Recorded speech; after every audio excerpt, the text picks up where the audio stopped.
become chasing that thing. So because you have mentioned in one of your videos that if you are chasing something, it moves away from you.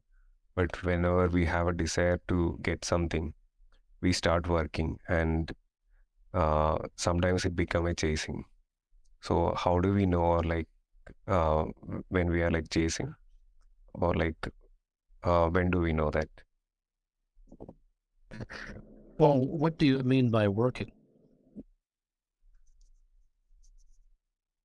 Working on it, let's say like it's making money, or like we have a goal, and to reach that goal, I'll be doing certain things. Uh, at some point, sometimes I feel like it's also becoming a chase. But is there a way to know exactly know something is So chasing? I think what I think an important thing to understand is if I take a moment to respond to a question, and if I ask a question, the question is not as rudimentary as it sounds. So I asked you a question, what is working? And you sort of blew it off. You answered it according to a second grade examination of the fact that a question was posed to you. When anybody else in the world, and I do not mean to be egoistic, it just is the way it is. If it sounds that way, so be. When anyone else in the world asks you a question, they're talking nonsense because they're not really probing. They're simply asking a top of a head question like a spinal reflex. If I take a moment to ask a question, it should almost be unanswered. And if you have a response right away, you didn't hear the question. That maybe needs a further discussion. In this world, what happens is when you speak to another human being, you say blah, blah, blah, and that blah, blah, blah incites a response of blah, blah, blah, which in turn incites you to say blah, blah, blah. And you was everybody the same, everybody in the world, which in turn incites the other person to produce blah, blah, blah. So it really isn't two humans speaking. It is blah, blah, blah speaking to blah, blah, blah. And if the mouths could be excised from the body and the mouths could both be left hanging in the air, mouth to mouth, and the human being and the body of the human being to whom those mouths belonged, if they just went home and left the two mouths, four total lips, blah, blah, blahing, that's what you have in the world. That's what exists. Therefore, when I say something, when I ask a question, doesn't mean that you should listen. Doesn't mean that you should think it's important. It doesn't mean that you should take notes. Doesn't mean that you should even be here. I don't have any interest of whether you have any interest in listening or not. What I will say is that if I use any ounce of energy to ask a question, one thing I can promise you, it is not going to be blah, blah, blah. And the question may sound second grade, but that is because everything that you are used to hearing in your entire life isn't really speech. It's just noise. Therefore, because you're accustomed to hearing noise and you're responding to the noise, and that's how your 20 and 30 and 60 and 70 years of life have gone, then when I say something, you behave in the exact same manner as if I'm blah blahing like the rest, and I don't. Because if I was going to blah blah, I wouldn't have taken on the question to begin with. And then if I take on the question, that's one thing. That's 1 ounce of energy. And then if I happen to ask a question, that's another level of energy that I'm expending. And so if I have that expenditure, it would be wise to understand, if you have any interest in what I say at all, not that you should, that if I ask a question, it is about 675,000 times deeper than you think what is being asked. And if that same phrase, if those same words put in that same sequence, in that same order, was asked by anybody else, then the rapid spinal reflex response that you provide would be warranted. In my case, it is not. Not because I'm smarter, not because I'm better, but because I don't blah, blah. What is missing in this world is what necessarily must be missing. It has to be missing because the world is composed of cosmetics. The world is composed of nothing that is authentic, genuine, or real. Therefore, the exquisiteness of quality, the carefulness of word choice, the gravity of intention, the precision of speech and action is missing. And when I say that it is missing, it is not a call for revolution. It is not a recommendation that let's all get together and make it no longer be missing. Rather, it is an observation that will be had by anyone who has any interest in wisdom to recognize, not that it's missing and therefore it must be corrected, but that it's missing and that there's a reason why it's missing. That it's missing and there's a reason why it will always be missing. When something is what it is, and it cannot change, then all which comes from that thing will also be what it is and will not change. The world and the people of the world will always be as they are.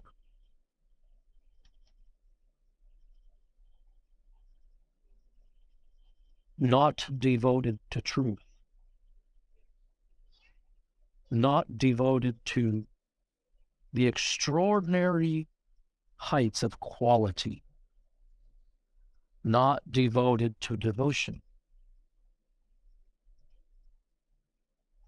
Their life does not hang on the edge of the desire to be great, the desire not to waste time. And because that is the nature of the world, and because that is the nature of the people of the world, then all of the offshoots, all of the things downstream, all of the offshoots, all of the things downstream can never change, nor should they, because the source of that which is downstream will never change.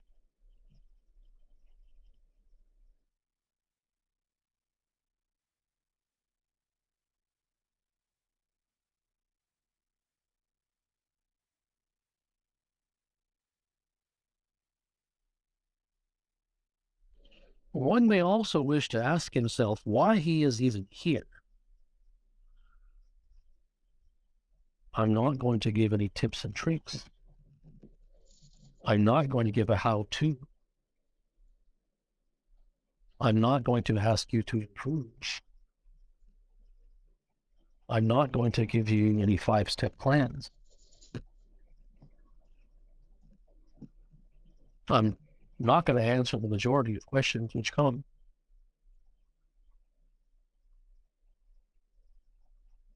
So one may want to ask himself why they have come here at all. Not that they should or should not.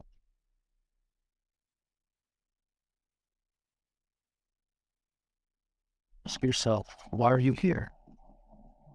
I don't want to know why you're here. But you may wish to ask yourself the question.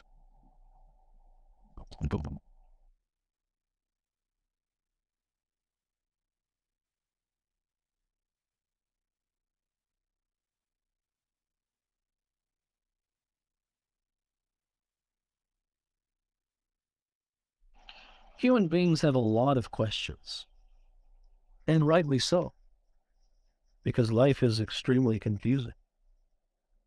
It's very,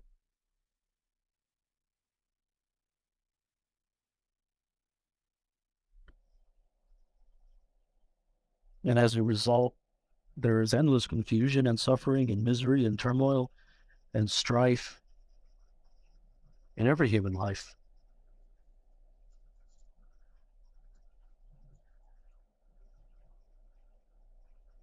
But the way out of those things is never through the vehicle of prescription, of method, technique, hack, and how-to. Those are for very small-minded, single-neuron human beings.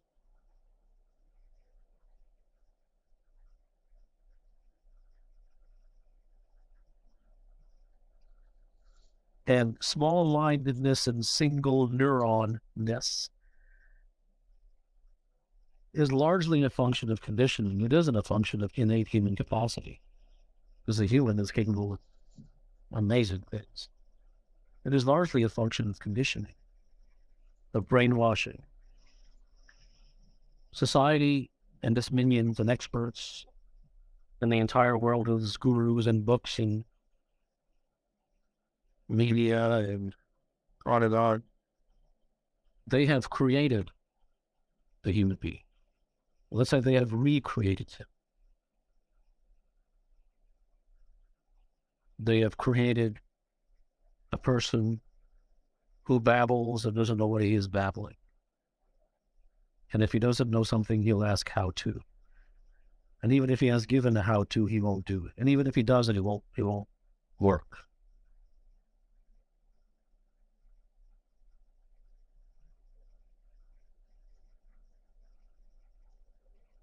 Life demands a serious human being because life itself is serious. You know, one cannot.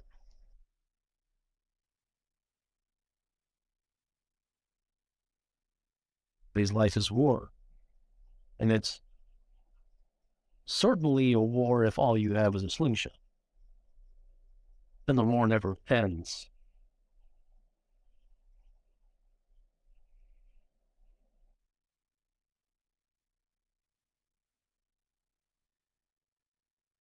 Absolutely exist. But they don't exist in the framework, in the lens, and by way of the vehicle through which human beings have been conditioned to proceed. Hi, Kapil. Thanks for taking my question. How do you remove the conditioning that gets in the way of greatness among your clients, please?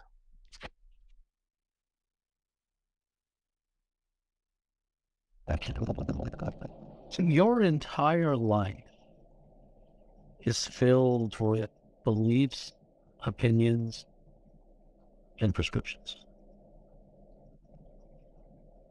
That's your entire life. That's everybody's entire life. They have a lot of ideas about things. They think that things are this way and not that way. They have endless number of beliefs about things.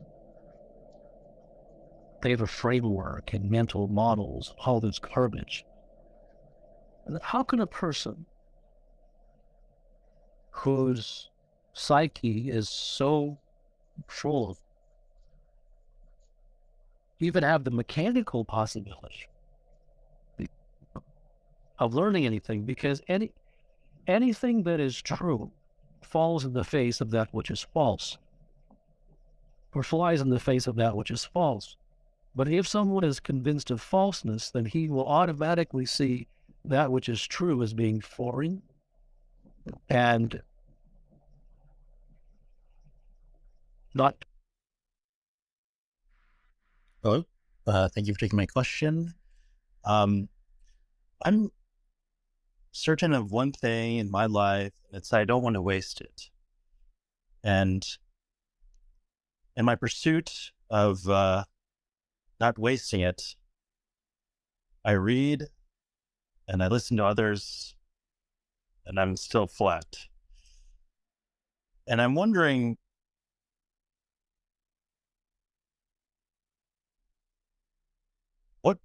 what is one to do,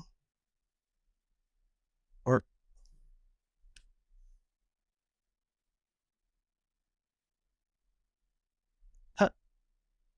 for someone who doesn't want to waste their life, how would another person think about more?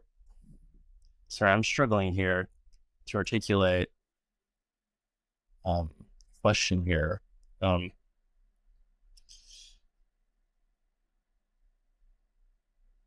I have an understanding that life is very precious. Precious is very temporary.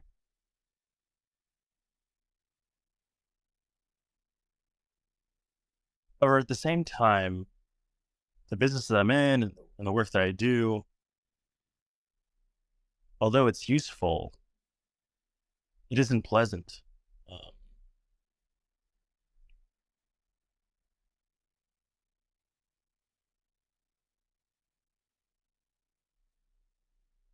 Have this experience, and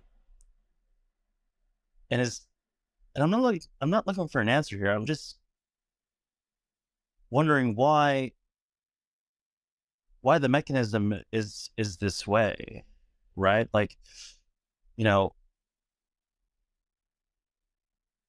understanding and emotions, and I'm just trying to understand why the feeling and what needs to be done are sort of counterintuitive, if that makes sense. Like, if it needs to be done, it should feel good, right? But my experience is the opposite. So I don't know if I made any sense. According to you, you don't want to waste life, and therefore your remedy for that is to read and listen to others. What does that mean? It means that I don't have a solution for the problems that needs to be solved, and so I ask others for advice. And even when I listen to their advice, my spinal reaction is just like, I don't even. It's wrong, I won't do it. And so my question is around, like, why am I question? But you have to look at things. You have to look at things reasonably.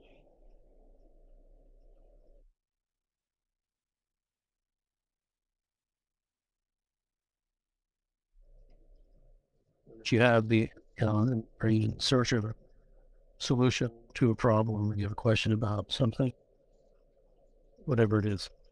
And and I mean this, things that are non-mechanical. That's right.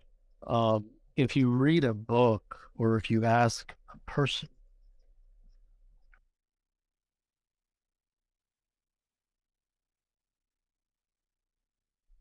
to find the answers to your questions, the book that you read and the person that you ask,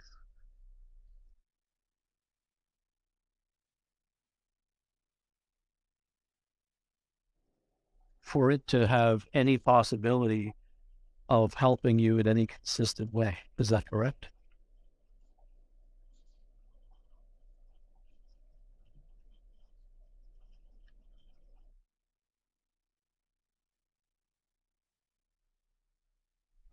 So I've been living on my own for over a decade, and it's been good. And I have always done what I wanted to do, so to speak. Uh, so over the years, though, I've been getting more and more pressure from family to kind of abide by certain traditions or customs, et cetera, et cetera. And I've never, it's just I've never felt compatible with those things. I've never abided by them. And the pressures become harder or stronger and stronger. And my question to you is, it seems I've been investigating this feeling for a while, and it seems like I'm struggling to give myself permission. And it seems like I'm kind of looking to someone else or somewhere else to get permission to do what I want to do. Even though I've been doing it, it's just I guess I've been guilty conscious almost. And so my question to you is, I guess, like, what am I not understanding about giving myself permission in this case? Well, it's too narrow of a question, and the context is not. I don't know enough about the context to answer that question. But one thing I will say from a foundational perspective is that when there is clash, when there is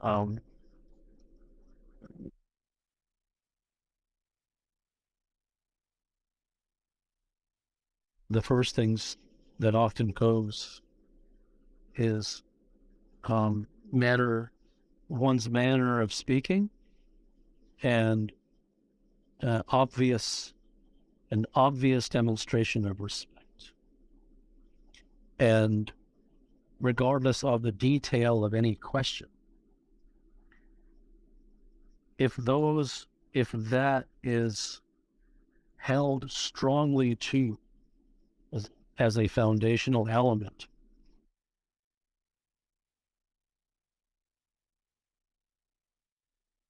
problems either go away or they certainly limit the bleeding, and they. Hi there. My question is around emotion. And there seems to be a gap between emotion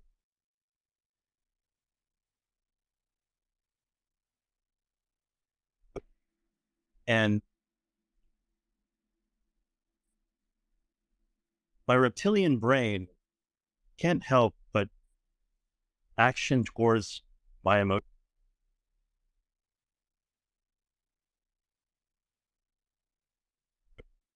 Is the human can't help it, right? So who told, where did you read about, quote, reptilian brain? No, I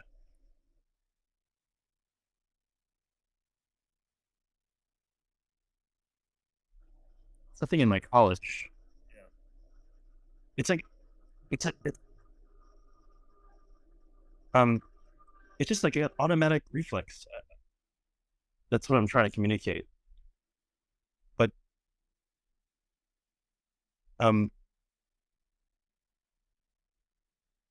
there like there seems to be something about it that I don't quite fully understand, and I'm wondering if like what's blocking me is me trying to explain it, and I want to know like why is it like that?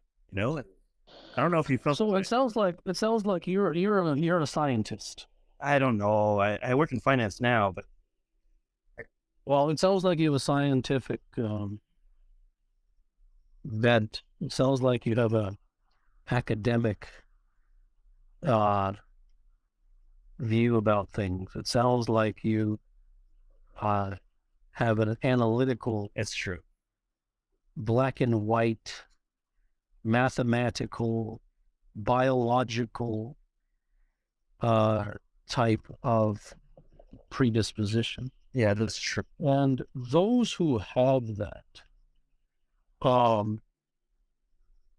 really will have, I mean, everybody has a difficult time with truth, but the people who have that type of predisposition and intellectuals and so forth, they're virtually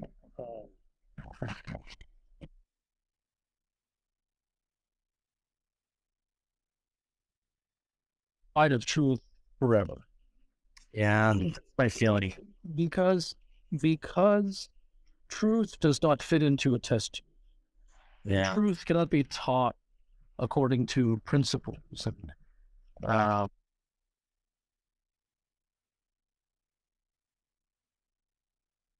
and analysis. And truth is something which lives between the hard lines of science and mathematics.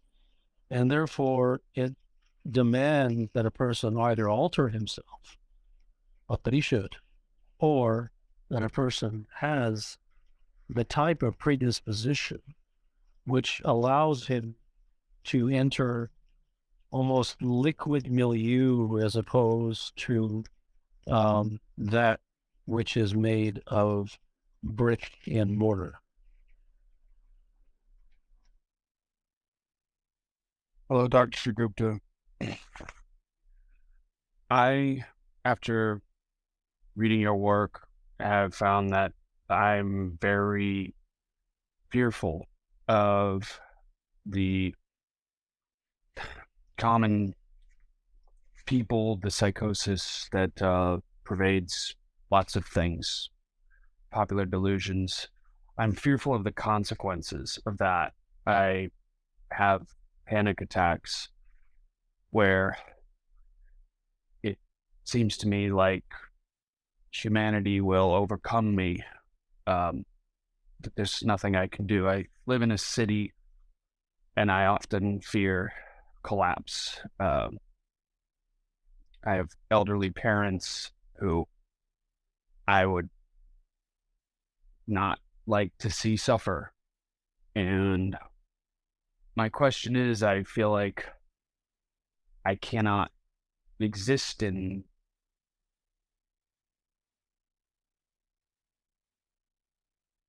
I don't want to fear people, and I don't want to exist in a state of fear.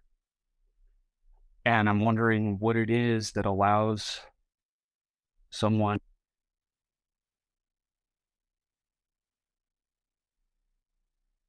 to pursue the truth and not be terrified by what that may lead Well, to. the question is, fear is a very big question, and it cannot be answered in this kind of format. But what I will say, it isn't about society, and it isn't about other people.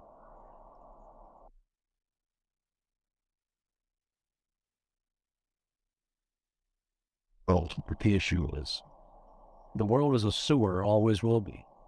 The snake pit, always will be. So the question is always about sewers and snake pits. That's not going to go anywhere. Well, that's what I can tell you. It's never